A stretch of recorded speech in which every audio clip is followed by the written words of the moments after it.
மாரி சீரியல்ல இன்னைக்கு என்ன நடக்க போகுதுன்னு பார்க்கலாம் வாங்க வீடியோக்குள்ள போலாம். ஜெகதீஷனுக்கு சந்தேகம் வந்துருச்சு. வந்ததுக்கு அப்புறமா சரி இத போய் டாக்டர்கிட்ட கன்சல்ட் பண்ணிக்கலாம் அப்படின்னு சொல்லிட்டு டாக்டரை பார்க்க போயிருக்காங்க. டாக்டரும் ஜெகதீஷனும் சந்திச்சுக்கிறாங்க. சென்னையில தான் இருக்கிறோன்னு பேரு. ஆனா ஒருத்தருக்கு ஒருத்தர் பார்த்துக்க முடியாமே போயிடுச்சு பாருங்கிறாங்க. ஆமாம்மா நான் கொஞ்சம் ஃப்ரீ ஆள் தான். இருந்தாலும் நீ டாக்டர் உன்னோட டைம் நான் வேஸ்ட் பண்ணக்கூடாது இல்லையா? அதனால தான் நான் சரியா வந்து பார்க்க முடியலன்னு ஜெகதீஷன் சொல்றாங்க. ஆமா சூர்யகுமாருக்கும் கல்யாணம் ஆகி எவ்வளவு வருஷம் ஆச்சு? குழந்தையெல்லாம் இருக்கான்னு கேட்குறாங்க. குழந்தையெல்லாம் இருக்கு. அதுல எந்த தப்பும் இல்லை. ஆனா அதுல தான் ஒரு சின்ன பிரச்சனை இருக்குங்கிறாங்க. பிரச்சனையை என்னடா சொல்றேன்னு கேட்குறாங்க டாக்டர். மாறி நிறமாச கர்ப்பிணியா இருக்கும்போது ஏற்காட்டில் இருக்கிற காட்டம்மனை என் மனைவி தேவி சாமி கும்பிட்டு இருந்தா இல்லையா, அந்த சாமியை கும்பிட்றதுக்காக மாரியும் சூர்யாவும் போயிருந்தாங்க.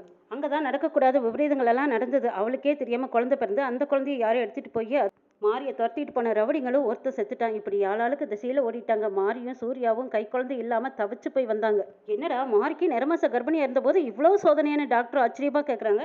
என் அக்கா சாமுண்டீஸ்வரி மாரிக்கு பிறக்க போகிற குழந்தைக்கு தான் எல்லா சொத்தையும் எழுதி வைக்க சொல்லியிருந்தாங்க. மாரியோட குழந்தைக்கு இப்படி ஒரு நிலைமை ஏற்பட்டதுனால தான் ஹாசினி குழந்தை பேர்லையும் ஸ்ரீஜா குழந்தை பேர்லையும் சொத்தை மாற்றி எழுதிக்கலான்னு சொல்லி சூர்யாவும் மாரியும் சம்மதப்பட்டதுனால நானும் பத்திரத்தை ரெடி பண்ணி கொண்டு வந்தேன். குழந்தைங்களுக்கு பத்திரம் பதிவு பண்ணி கொடுக்கலான்னு போகும்போது புயல் மாதிரி பெரிய காத்தொன்று வந்துச்சு. அதுக்கு வரவழைச்சு அவர்கிட்ட கேட்டு பார்த்தோம். இன்னும் அந்த ஆத்மா சாந்தி அடையில உயிரோடு பூமியில் தான் இருக்கு. அவங்க குழந்தையும் உயிரோடு தான் இருக்குன்னு ஜோசியை சொல்லிட்டாங்க. அந்த குழந்தையே தேடி இந்த வீட்டுக்கு வரும்னு சொன்னதுலேருந்து நாங்களும் எல்லாரும் நம்பிக்கிட்டு அவளோட எதிர்பார்த்துட்டு இருந்தோம். என்னடா சொல்ற? சித்தர் சொன்ன மாதிரி குழந்தையும் வந்துருச்சா? என்னடா பிறந்ததுலேருந்து அந்த குழந்தைய யாரும் பார்க்காத போது அந்த குழந்தை வந்துருச்சுன்னு சொல்றியே, எப்படிடா இது நம்பர் மாதிரியே இல்லையேன்னு டாக்டர் கேட்குறாங்க. கோயிலுக்கு பூஜை பண்ணிட்டு இருக்கிற சாஸ்திரி வந்து ஒரு குழந்தைய கொண்டு வந்து ஒரு 10 நாளைக்கு பார்த்துக்கோங்க, பால் பிரச்சனையே இருக்காது, நான் ஒரு ஊருக்கு போயிட்டு வந்துடுறேன், அது வரைக்கும் பத்திரமா பார்த்துக்கோங்கன்னு கொடுத்துட்டு போனாரு. நீ சொல்றது என்னால் நம்பவும் முடியல, நம்பாம இருக்க முடியல. மனிதனுக்கு அப்பாற்பட்ட ஒரு சக்தி ஒன்று இருக்குது.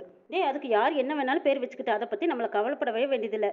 சரி நான் உனக்கு என்ன உதவி செய்யணும் அதை மட்டும் சொல்லுன்னு கேட்குறாங்க. மார்கிட்ட இருக்கிற குழந்தை மாரியோட குழந்தை தானே எனக்கு நல்லாவே தெரியும். ஆனால் அதை சட்டப்படி நிரூபிக்கும். ஏதாவது தப்பு நடந்து யாராவது குழப்பிட்டாங்கன்னா என்ன செய்யறது? அதனால நீ எனக்கு கன்ஃபார்மா சொல்லணும்டாங்கறாங்க. டேய் என்னடா சொல்ற? அந்த குழந்தைக்கு இப்பவே யாரோட எதிரி இருப்பாங்கன்னு கேக்குறாங்க. ஆமா இருக்காங்க, தாரான்னு சொல்லிடுறாங்க ஜெகதீஷன். என்னடா உன்னோட செகண்ட் ஒய்ஃப் தாரா வாங்குறாங்க? ஆமா அவங்க என்னோட ஒய்ஃப் இல்ல, என் கழுத்துக்கு வந்த கத்தி மாதிரிங்கிறாங்க. டேய் என்னடா ஜெகதீஷ் சொல்றேன்னு டாக்டர் கேக்குறாங்க. ஆமா என்னோட ஒய்ஃப் தேவியா அவதாண்டா கொலை பண்ணியிருக்கா. மொத்த சொத்தையும் அபகரிக்கிறதுக்காக சூர்யாவுக்கு அம்மா பாசத்தை கட்டி அவ கண்ட்ரோல்ல வச்சிருக்கா. அதனால என்னால எதுவுமே பண்ண முடியலடா. மாரியா ஆரம்பத்துல இருந்தே அவளுக்கு பிடிக்காது. அதனால மாரியோட குழந்தை அவ சொத்துக்கு போட்டியே வந்துடக்கூடாதுன்னு அவன் நினைக்கிறாடா. தாராவால கொலை செய்யப்பட்ட தேவி சூர்யா கனவுல உன் மாறி வகித்துல நான் வந்து குழந்தையா பிறப்பேன்னு சொல்லியிருக்கா. அதனால தாரா தான் முதல் எதிரி, ஜென்ம எதிரிங்கிறாங்க. சரிடா இப்ப என்ன பண்ணலாம் அதை சொல்லுன்னு டாக்டர் கேட்குறாங்க. இப்ப என் வீட்டுல இருக்கிற குழந்தை சாஸ்திரி குழந்தை, ஆனா அது மாறி சூர்யாவோட குழந்தைன்னு சட்டப்படி நிரூபிக்கணும். அதுக்கு என்ன பண்ணலாம் சொல்லுங்க. இப்போதைக்கு அது யாருக்குமே தெரியக்கூடாது. அப்படி ஒரு வேலை தெரிஞ்சுட்டா அது தாராவால பெரிய பிரச்சனை ஆயிடும். அவங்க யார்கிட்டயாவது சொல்லிடுவாங்க, யாருக்கும் தெரியாம. எப்படி நம்ம நிரூபிச்சு கண்டுபிடிக்கிறதுன்னு கேட்குறாங்க. அவ்வளவுதானே, இது சிம்பிள். இன்னைக்கு டெக்னாலஜில எந்த அளவுக்கு வளர்ந்துருக்கு தெரியுமா?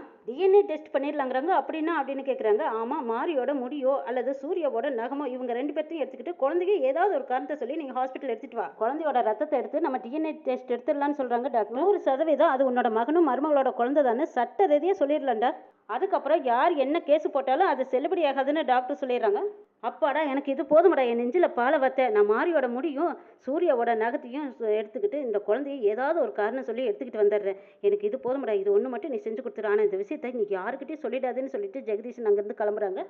ஸ்ரீஜா தனியாக உட்காந்து யோசிச்சுட்டு இருக்கிறாங்க. அங்கே தாராவும் சங்கரபாண்டியும் வராங்க. என்ன ஸ்ரீஜா ஏன் தனியாக வந்து கொண்டிருக்கேங்கிறாங்க. பாவம் அவன் ரூமில் என்ன இருந்தால் அடிச்சு கிடப்பாங்கிறாங்க சங்கரபாண்டி. குழந்தை தூங்கிட்டு இருந்தா அதான் நான் சரி கொஞ்ச நேரம் ஹாலில் உட்காந்துட்டு போகலான்னு வந்தேங்கிறாங்க.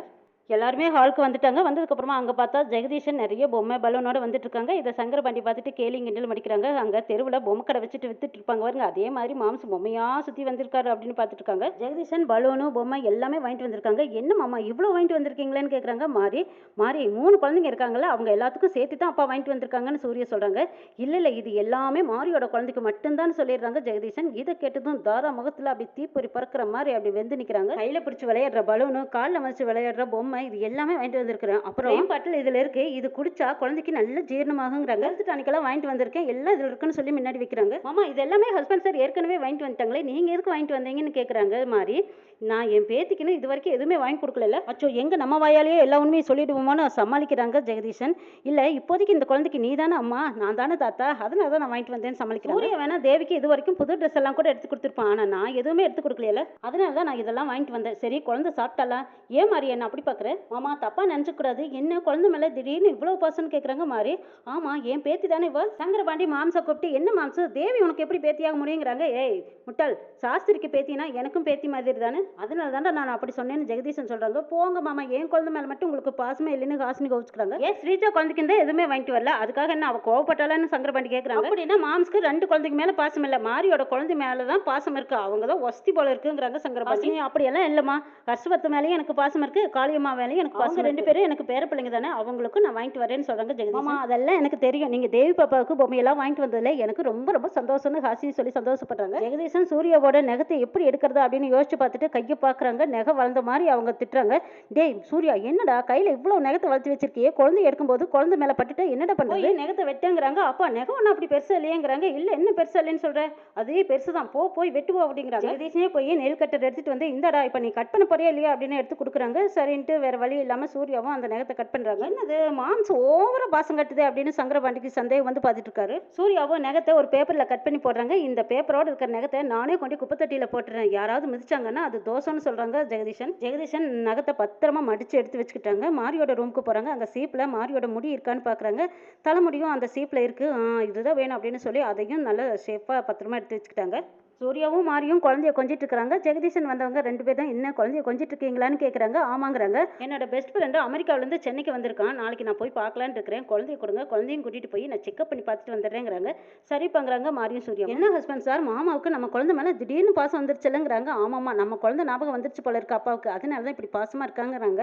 ஆமாம், நம்ம குழந்தை இப்போ எங்கே இருக்கோ அப்படிங்கிறாங்க. மாறி இருக்கோ தெரியல, எனக்கு என் குழந்தைய பார்க்கணும் போல இருக்குது ஹஸ்பண்ட் சார்ங்கிறாங்க. மாறி கண்டிப்பாக நம்ம வீட்டுக்கு வரும், நீ கவலைப்படாதேங்கிறாங்க. குழந்தை ஹாலில் படுத்துருக்குது. குழந்தை கிட்ட போய் ஜெகதீஷன் ரொம்ப ஆசையை கொஞ்சிட்டு இருக்கிறாங்க. கிளுகிழப்பையெல்லாம் எடுத்து காட்டிட்டு இருக்கிறாங்க. இதை தாராவும் சங்கரபாண்டியும் பார்த்துக்கிறாங்க.